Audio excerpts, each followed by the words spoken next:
고요는 말한다. 3장 에고 자아. 마음은 생각을 위한 먹을거리뿐만 아니라 마음 자신의 자아감인 정체성을 위한 먹을거리도 끊임없이 찾아다닙니다. 에고는 이런 방식으로 생겨나며 계속해서 자기를 되살려내지요. 당신 자신에 관해 생각하거나 나라고 말할 때 당신이 가리키는 것은 대개 나 그리고 나의 이야기입니다. 뭔가를 좋아하거나 싫어하는 나, 두려워하고 욕심내는 나, 영원히 절대 만족하지 않는 바로 그 나이지요. 과거에 속박되고 미래 속에서 성취를 추구하는 마음이 만들어낸 당신이 누구라는 감입니다. 이 나가 잔물결처럼 더덥고 일시적인 형성물에 불과하다는 것을 보실 수 있나요? 이것을 보는 것은 누구입니까? 육체와 정신 형태의 덧없음을 알아차리는 그것은 누구일까요? 나는 이다입니다. 이것이 바로 과거나 미래와는 아무런 상관없는 깊은 나이지요. 문제가 되는 상황에 동반해서 매일 당신의 관심 대부분을 차지해버리는 그 모든 두려움과 욕망의 끝자락에는 과연 무엇이 남을까요? 묘비명의 탄생일과 사망일 사이에 있는 한 뼘도 안 되는 마이너스 표시뿐입니다.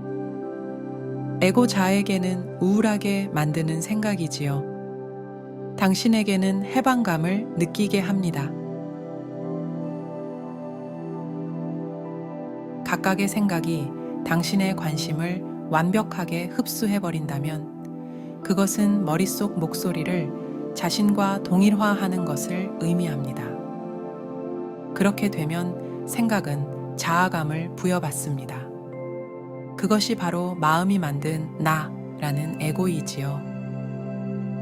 머리로 만들어진 그 자아는 불완전하고 위태롭다고 느낍니다. 그래서 두려움과 욕망은 에고의 주된 감정들이자 동기부여의 원동력이기도 합니다.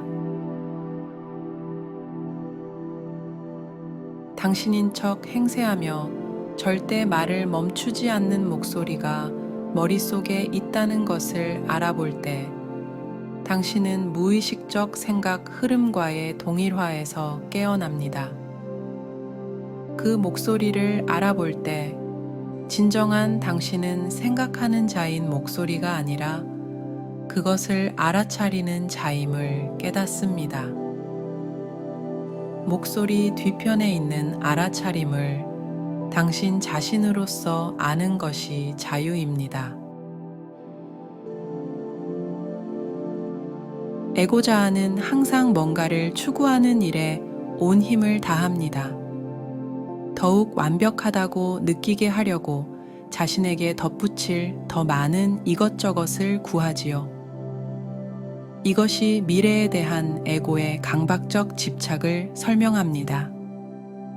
다음 순간만을 위해 사는 자신의 모습을 알아차릴 때마다 당신은 이미 에고적 마음 패턴에서 벗어났으며 모든 깨어있는 관심을 지금 이 순간에 주는 것을 선택할 가능성도 동시에 생겨납니다. 깨어있는 관심 모두를 지금 이 순간에 주는 것으로 에고 마음보다 훨씬 더 위대한 지성이 삶으로 들어옵니다. 에고를 통해서 살면 현재 순간을 항상 목적을 위한 수단으로 줄여버립니다. 미래를 위해 살며 목적을 달성한다 하더라도 만족스럽지 않거나 기껏해야 그리 오래가지 않지요. 행동을 통해 성취하고자 하는 미래 결과보다 행동 자체에 더 많은 깨어있는 관심을 줄 때 오래된 에고 속박을 깨뜨릴 수 있습니다. 그렇게 되면 당신의 행함은 훨씬 더 효과적일 뿐만 아니라 한없이 더 많은 성취감과 기쁨을 줍니다. 거의 모든 에고에는 최소한 우리가 피해자 정체성이라 부를 수 있는 요소가 있습니다. 어떤 사람들에게는 대단히 강한 피해자 이미지가 있으며 그것이 그들 에고의 핵심이 되지요. 억울함과 불만이 자아감의 가장 중요한 부분을 형성합니다. 비록 그 불만이 완벽하게 정당화된 것들이라 하더라도 당신은 이미 생각 철창으로 만들어진 감옥과 아주 흡사한 자신을 위한 정체성을 구축한 상태입니다. 당신 자신에게 무슨 일을 하고 있는지, 아니 마음이 당신에게 무엇을 하고 있는지 보십시오.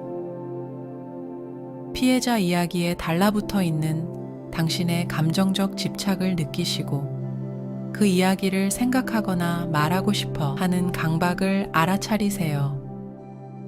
자신의 내적 상태를 목격하는 현존으로서 있으십시오.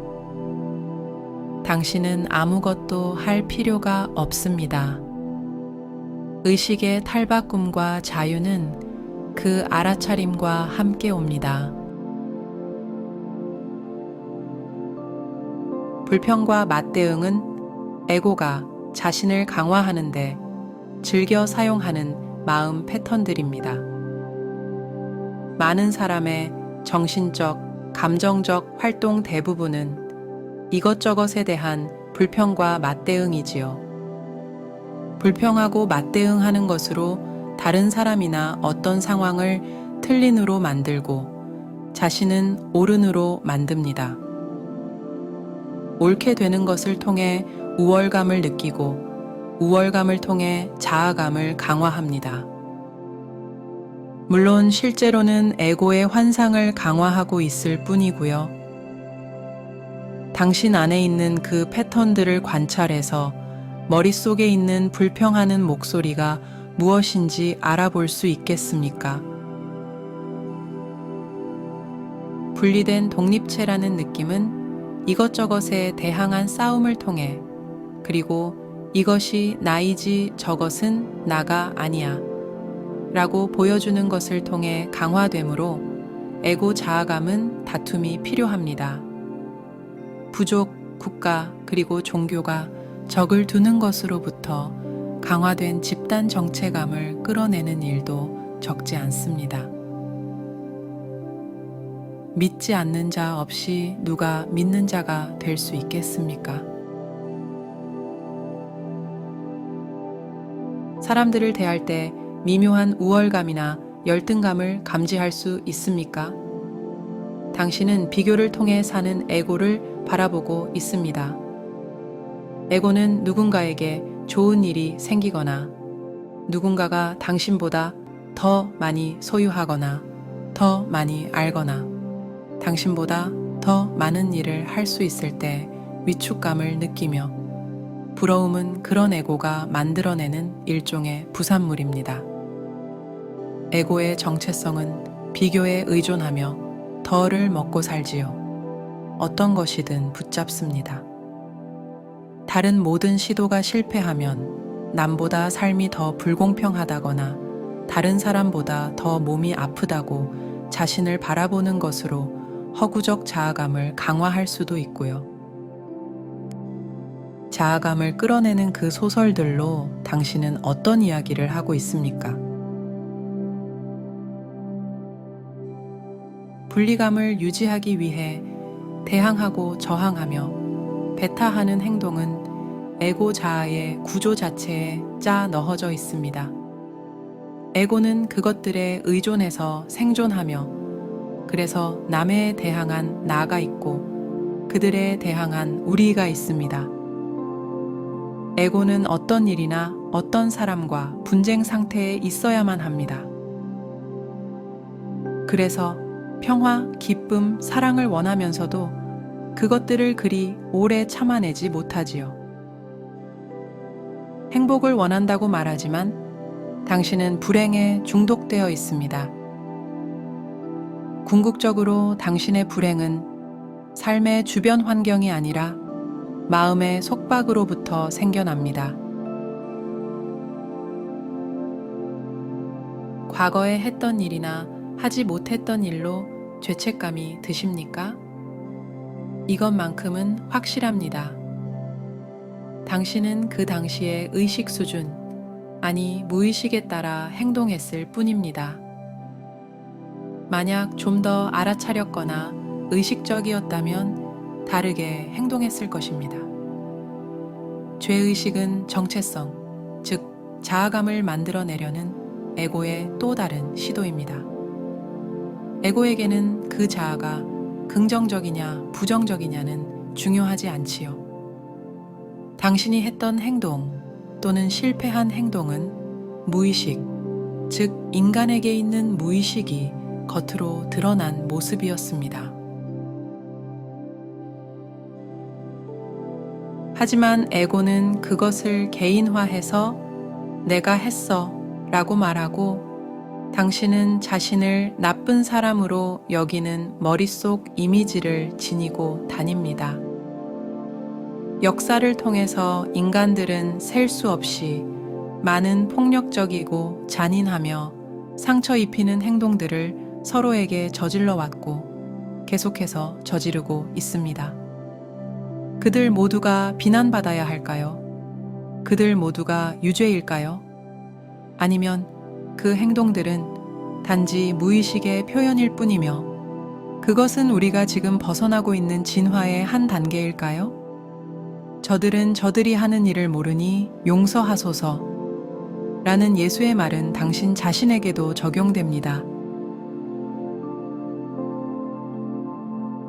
당신 자신이나 자존감을 강화하면서 자유로워질 목적으로 이기적인 목표들을 세운다면 비록 그 목표들을 달성한다 하더라도 그것들은 당신을 만족하게 할 수 없습니다. 목표를 세우더라도 도달하는 것이 전부가 아니라는 것을 아십시오. 어떤 일이 현존에서 생겨난다는 것은 지금 이 순간이 목적을 위한 수단이 아니라는 것을 의미합니다. 행위는 행위 속에서 매 순간 성취하고 있지요. 이제 당신은 에고 의식이 하듯이 지금을 목적을 위한 수단으로 축소하는 일을 더는 하지 않습니다. 불교의 깊은 의미를 설명해 달라는 부탁에 스님은 이렇게 말했습니다. 아가 없으면 문제도 없습니다.